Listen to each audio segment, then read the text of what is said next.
Teacher মিশনারিতে যায়। সেখানে একটা বয়স্ক মানুষের সাথে তার দেখা হয়।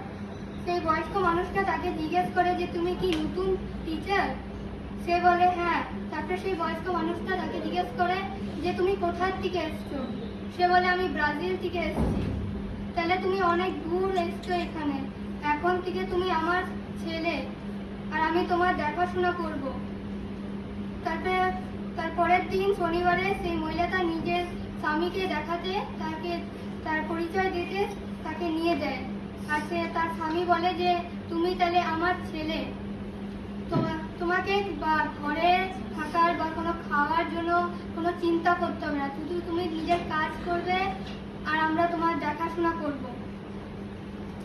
তারপরে তাকে প্রত্যেকদিন সেই বয়স্ক স্বামী স্ত্রী তাকে ডাকে যে তুমি আসো আমাদের সাথে কথা বলো,